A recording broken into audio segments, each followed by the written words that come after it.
उत्तर प्रदेश के मुख्यमंत्री योगी आदित्यनाथ ने प्रदेश के हथकरघा और वस्त्र उद्योग क्षेत्र में निजी निवेशकों की बढ़ती रुचि को देखते हुए विभिन्न जिलों में वस्त्र और परिधान पार्क स्थापित करने का निर्णय लिया।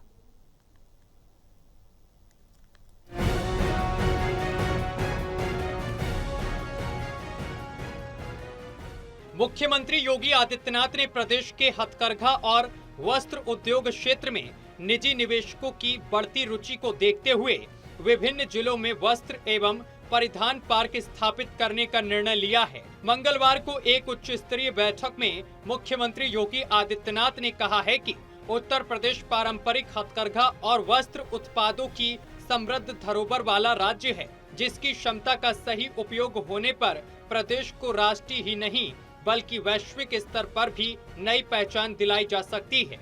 उन्होंने कहा है कि वर्तमान में वस्त्र एवं परिधान का वैश्विक बाजार वर्ष 2030 तक 2.3 ट्रिलियन अमेरिकी डॉलर तक पहुंचने का अनुमान है और भारत इसमें 8% की वार्षिक वृद्धि दर के साथ सबसे तेजी से बढ़ते देशों में है। ऐसे परिदृश्य में उत्तर प्रदेश की भागीदारी इस क्षेत्र में निर्णायक सिद्ध हो सकती है। मुख्यमंत्री योगी आदित्यनाथ ने आगे कहा है कि प्रस्तावित योजना को महान संत कबीर के नाम पर समर्पित किया जाएगा। उन्होंने कहा है कि संत कबीर ने अपने जीवन दर्शन में श्रम, सादगी और आत्मनिर्भरता को समर्पित माना और यही भाव इस योजना का आधार बनेगा। मुख्यमंत्री ने विश्वास व्यक्त किया कि इस योजना के माध्यम से निवेश, उत्पादन और रोजगार के नए अवसरों के साथ साथ परंपरा और आधुनिकता का संतुलन स्थापित होगा। बैठक में प्रस्तुत विवरण के अनुसार वर्तमान में उत्तर प्रदेश देश के शीर्ष वस्त्र एवं परिधान निर्यातक राज्यों में शामिल है। वित्त वर्ष 2023-24 में प्रदेश से लगभग 3.5 अरब अमेरिकी डॉलर का निर्यात हुआ, जो देश में कुल वस्त्र एवं परिधान निर्यात का लगभग 9.6% है। इस क्षेत्र का प्रदेश की जीडीपी में 1.5% योगदान है, जबकि राज्य में प्रत्यक्ष रोजगार पाने वाले लगभग 22 लाख लोग इससे जुड़े हैं। वाराणसी, मऊ, भदोही, मिर्जापुर, सीतापुर, बाराबंकी, गोरखपुर और मेरठ जैसे पारंपरिक क्लस्टरों ने उत्तर प्रदेश को राष्ट्रीय परिधान मानचित्र पर महत्वपूर्ण स्थान दिया है।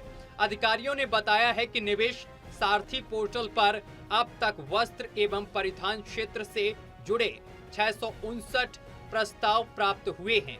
इन प्रस्तावों के लिए लगभग 1642 एकड़ भूमि की आवश्यकता है। कुल निवेश मूल्य 15,431 करोड़ रुपए आंका गया है और इसके फलस्वरूप लगभग 1,01,768 रोजगार अवसर सृजित होने का अनुमान है।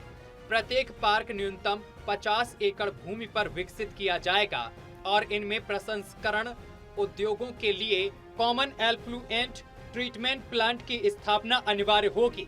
साथ ही बटन, जिपर, लेबल, पैकेजिंग और वेयर हाउस जैसी सहायक इकाइयों के विकास की भी व्यवस्था की जाएगी। मुख्यमंत्री ने अधिकारियों को निर्देश दिया है कि निवेश प्रस्तावों को शीघ्र गति से क्रियान्वित करने हेतु भूमि की पहचान और विकास कार्यों को तेज किया जाए। उन्होंने कहा है कि योजना का क्रियान्वयन सार्वजनिक निजी भागीदारी मॉडल अथवा नोडल एजेंसी के माध्यम से किया जाएगा, ताकि निवेशकों को समयबद्ध और सुगम सुविधा प्राप्त हो।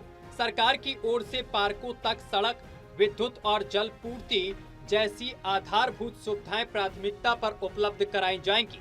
मुख्यमंत्री ने विशेष रूप से युवाओं के लिए कौशल विकास और रोजगार सृजन को इस योजना का मुख्य लक्ष्य बताया है।